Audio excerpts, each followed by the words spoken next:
Bismillahirrahmanirrahim. Assalamualaikum warahmatullahi wabarakatuh. Baik, saya di sini akan mempresentasikan hasil PPT saya.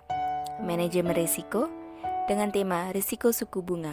Dosen pengampu Amila ME, saya sendiri Anis Faratul Hasanah dari kelompok 2. Definisi risiko suku bunga. Suku bunga sendiri adalah persentase tertentu yang diperhitungkan dari pokok pinjaman yang harus dibayarkan oleh debitur pada periode tertentu kepada kreditur sebagai imbal jasa. Atau dengan kata lain, suku bunga adalah biaya atas pinjaman. Sedangkan risiko suku bunga adalah risiko yang dialami akibat dari perubahan suku bunga yang terjadi di pasaran yang mampu memberi pengaruh bagi pendapatan perusahaan. Risiko pada situasi suku bunga dan saham. Pada saat seseorang memutuskan untuk menempatkan dananya di bank dalam bentuk deposito, maka artinya ia sudah melihat sisi keuntungan dan kenyamanan, terutama jika ia membandingkan berinvestasi di tempat lain seperti membeli saham.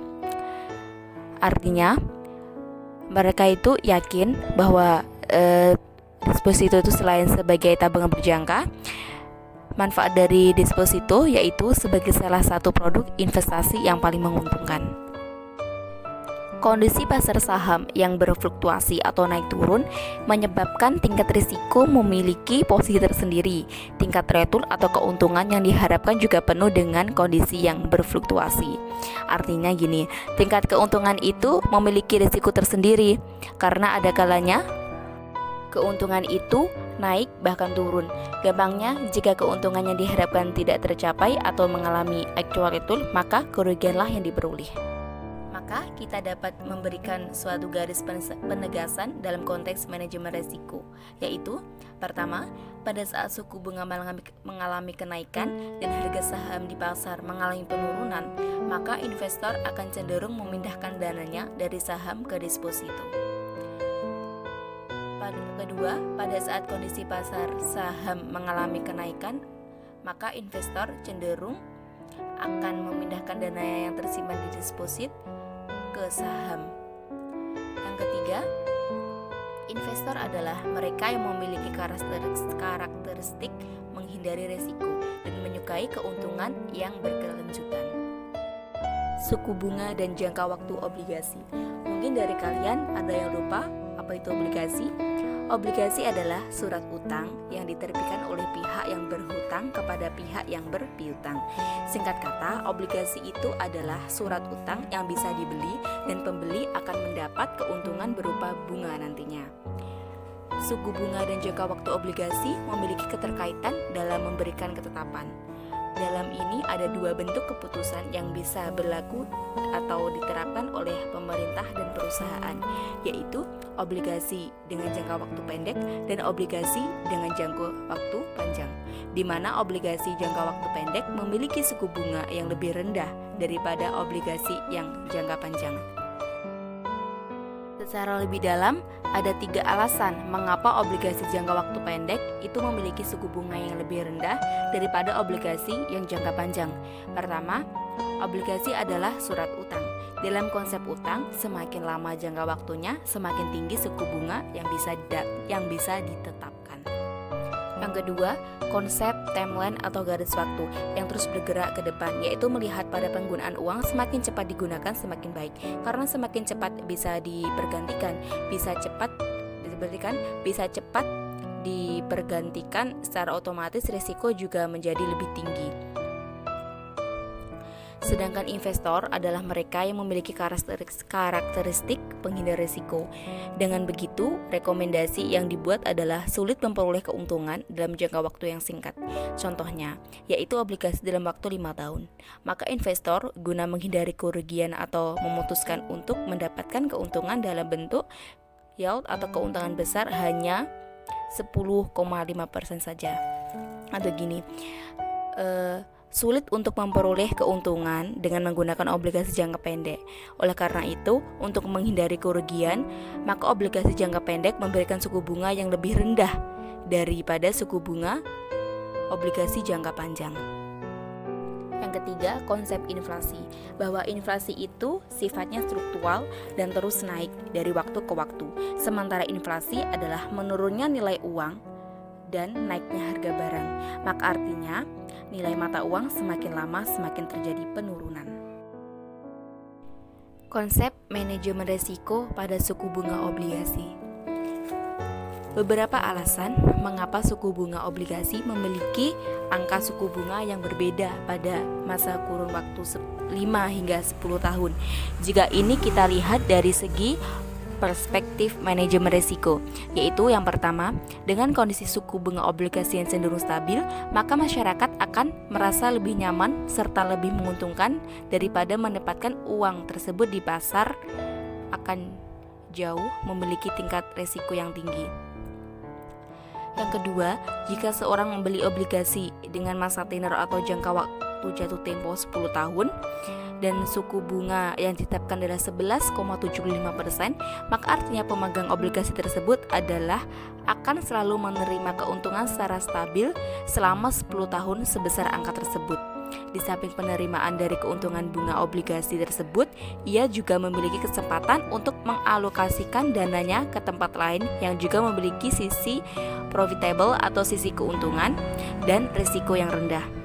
Ketiga, penjual obligasi dengan masa waktu 5 hingga 10 tahun dan jarak suku bunga yang juga tidak begitu tinggi, ini akan memberi kenyamanan dari segi pengelola dana dari hasil penjualan obligasi sesuai dengan master plan yang dikonsepkan sejak awal tanpa harus terburu-buru dan bekerja secara under pressure atau di bawah tekanan. Jadi gini, karena kalau jika bekerja terlalu di bawah tekanan, kadangkala dikhawatirkan pekerjaan tersebut tidak akan terselesaikan secara maksimal. Yang keempat, pemegang serta pembeli obligasi diumumkan adalah mereka yang memiliki kelebihan dana dan menginginkan dana tersebut diamankan ke tempat yang memiliki risiko yang seminimal mungkin. Yang salah satunya adalah membeli obligasi, khususnya obligasi yang dijual oleh pemerintah. Risiko pada hubungan obligasi dan saham. Pengertian obligasi sudah saya jelaskan di atas ya. Langsung alinea kedua, obligasi yang memiliki tingkat suku bunga tetap dan obligasi yang memiliki tingkat suku bunga berubah berdasarkan keadaan pasar mampu memberi pengaruh khusus pada keputusan yang dibuat oleh seorang investor. Adapun tindakan investor dalam kondisi seperti itu adalah: pertama, pada saat seorang investor memegang obligasi dengan suku bunga tetap dan pasar saham mengalami kenaikan, maka investor cenderung akan mengalihkan sejumlah dananya dari obligasi ke saham. Kedua, pada saat obligasi mengikuti kondisi harga pasar, naik dan turunnya suku bunga yang berlaku di pasaran mampu memberi arti bagi perolehan keuntungan yang didapat. Jadi gini, jika suku bunga yang berlaku itu meningkat, maka harga obligasi juga akan turun dan sebaliknya. Atau gini, jika suku bunga itu meningkat, maka tingkat return atau kondisi yang dialami oleh perusahaan dan lainnya dalam keputusan investasi, yaitu baik kerugian maupun keuntungan yang disyaratkan investor atas suatu obligasi juga akan meningkat. Dampak perubahan suku bunga bagi perusahaan. Menurut Mamduh, perubahan tingkat bunga bisa menyebabkan perusahaan menghadapi dua tipe risiko, yaitu pertama, risiko perubahan pendapatan bersih hasil investasi dikurangi biaya. Berubah yaitu berkurang dari yang diharapkan. Yang kedua, risiko perubahan nilai pasar. Berubah karena perubahan tingkat bunga, yaitu berubah karena lebih kecil atau turun nilainya. Risiko pada perubahan suku bunga dan permintaan uang. Secara sederhana, kita bisa menyimpulkan bahwa permintaan uang sangat dipengaruhi oleh faktor kondisi berlakunya suku bunga di pasaran, dan begitu pula sebaliknya. Kita dapat menarik beberapa kesimpulan dari pergerakan perbuatan naik turunnya suku bunga, yaitu pada saat tingkat suku bunga diturunkan dari titik A ke titik C, maka publik akan menempatkan kelebihan dana yang dimilikinya untuk membeli aset-aset yang diperkirakan akan memberikan keuntungan. Keuntungan di sini itu baik keuntungan tersebut bersifat tetap dan stabil seperti membeli obligasi maupun beberapa surat berharga lainnya, atau menempatkan dananya pada dunia usaha yang dianggap memiliki tingkat profitable atau tingkat keuntungan yang berprospek yang tinggi.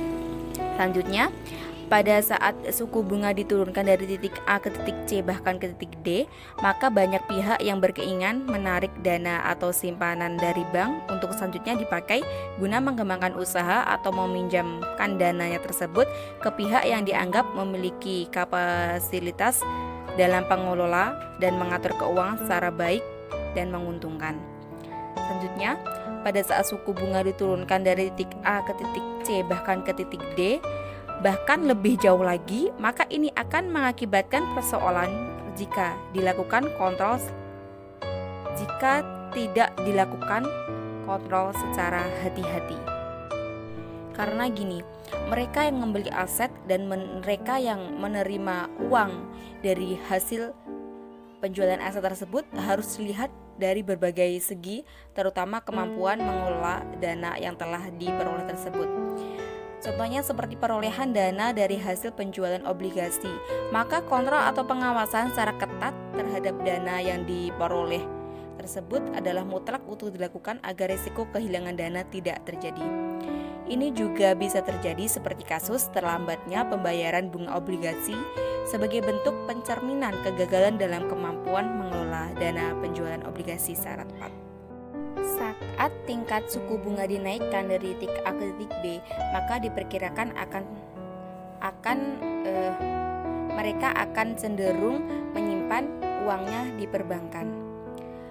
Contohnya, ini bisa terjadi pada saat suku bunga deposito dinaikkan, maka publik akan berusaha memindahkan uang yang dimiliki ke deposito dengan alasan mendepositokan uang di perbankan jauh lebih aman dan stabil, seperti setiap penerimaan bunga sebagai keuntungan yang diterima.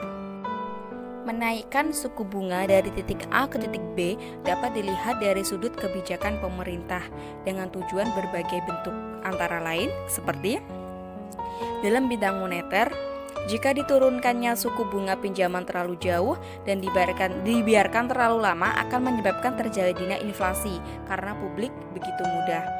Selanjutnya, mendapatkan dana dan faktor pengalokasian dana yang belum tentu tepat sesuai dengan proyek usaha yang dikerjakan. Akibatnya timbullah kegagalan usaha sehingga kemampuan membayar angsuran kredit mengalami permasalahan. Ini menyebabkan telah terjadinya kredit macet. Jadi gini, mungkin jika saat suku bunga itu turun, ini kan banyak yang meminjam uang untuk usaha kan. Nah, jika terus-menerus itu terjadi, dikhawatirkan salah pengalokasian dana. Akibatnya usaha tersebut tuh bangkrut dan kredit macet. Maka dari itu, pemerintah tidak menurunkan suku bunga itu terlalu jauh. Resiko carry trade. Resiko carry trade adalah bentuk perilaku investor dalam melakukan investasi dengan cara meminjam dana dari suatu negara yang memiliki tingkat suku bunga yang rendah dan selanjutnya membawa dana tersebut untuk diinvestasikan atau ditanamkan pada negara yang memiliki tingkat suku bunga yang tinggi dengan harapan akan memperoleh selisih keuntungan di sana. Persoalannya adalah jika suku bunga kembali ke posisi normal atau rendah, maka dana yang berasal dari carry trade tersebut akan ditarik kembali untuk dibawa ke tempat asalnya. Atau bisa dikatakan bahwa kasus carry trade ini hampir memiliki kesamaan dengan hot money atau arus dana asing jangka pendek. Pengaruh yang terjadi pada moneter suatu negara yang masih menerapkan suku bunga tinggi adalah di mana bank sentral negara tersebut mencoba terus mempertahankan kondisi suku bunga tinggi dan maksud agar surplus transaksi terus terjaga. Faktor yang menyebabkan perubahan pada suku bunga domestik. Pertama, kondisi ekonomi global. Kedua, stabilitas ekonomi dalam negeri. Ketiga, stabilitas sosial dan politik dalam dan luar negeri.